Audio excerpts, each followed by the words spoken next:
Jan Nepomniachtchi is in absolute free fall. It is shocking. Wait till you see how far his rating has slumped lately. It's painful to watch. This was his game played today in the Uzbek Cup. It's like round 5. He's playing against Shamsidin. Let me say the surname. Vokidov. Apologies, sometimes mess that pronunciation up. Another really strong Uzbekistani player, or do you say Uzbek? I'm not sure. He's incredible, playing with white, but he shouldn't be in Nepo's league, and yet Jan is struggling. Watch this game. So many cardinal sins here. Bishop b5 check. The knight blocking. It's not quite a Rossolimo. That would be with a knight here. This is the canal attack, apparently. The centre's now charged at. We see the knight recapture, knight f6, and just simply castles. If you dare munch this pawn, not played, then there's rook e1 here, knight dropping back. Somehow my analysis seems to have disappeared, and the knight jumps in. All sorts of problems here for black. You can't get developed. You can't play like this. So we see pawn g6. Build that banana hammock. Get developed. Bishop backing up here. What's dad thinking? All the way back home already. But we see this a lot at the highest levels. Tucking out the way. Nice and tidy. White still got the advantage with the centre of the board. And after f3, defending that centre. Castles. Bishop e3. We reach a position which hasn't been reached a lot of times. Vincent Keimer played knight e6 here. Jan Nepomniachtchi plays pawn d5. And it's actually a really bad move. Don't get me wrong, if you've done your homework and you know it works, fine. But at this level of chess, surely you know this stuff. Surely you know this is leading to a bad position. f4 from Shamsidin, he gains the centre of the board, and it's just powerful because after the very stinky f6, upside down bathtub on the board here, attacking that centre, we don't see takes. Knight f3, and it opens up the attack on the knight and defends this centre, which is then blunting the bishop, stopping the knight's natural development as well. So what to play? Well, knight e4 looks really natural, but maybe Nepo didn't like c4, queen undefended, or knight bd2, just challenging that piece, not sure. He goes for pawn b6, defending, looking to set up the big centre.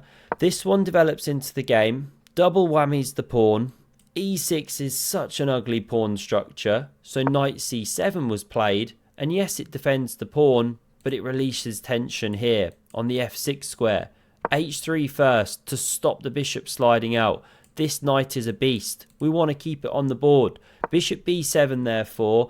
Now he takes on f6. No knight takes possible, but you've got to be taken with bishop or rook. Fine, this pawn looks a bit ugly, backwards, targeted, but this is the dynamic play. Keep the eyes of those pieces open. Nepo plays f6. Now, at the highest levels of chess, it is not hard to see why he's losing games when he's playing moves like that. Because in response, Shamsidin finds the epic pawn f5. And it's a pawn sacrifice, yes, but if you take it, well, now there's not just one pawn in the way of the bishop, but two. And the rook. And of course, this knight can easily rotate, start picking it up soon. It's not like you're going to hold on to that pawn. I mean, you have to not do queen d3 too soon, but you get the point. So we didn't see takes. No structure only a mother could love. Queen d7 instead. But here we go. Before you can say, show me footage of a grandmaster perplexed as he watches an amateur player try and maneuver the pony in a clever way. This knight loses space.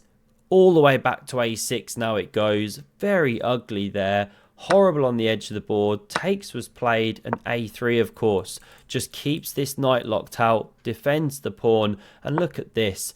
Queen d2 and knight b8. Back on the starting square. Or maybe a new starting square. I forget which knight this was. I think that might have been its square. We now see rook a d1.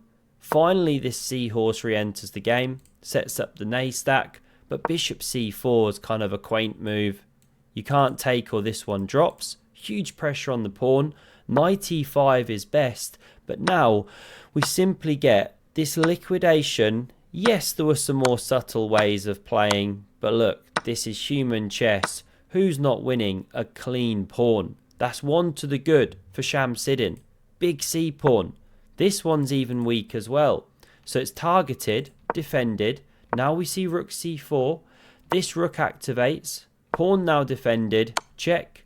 Rook back. Rook ed2.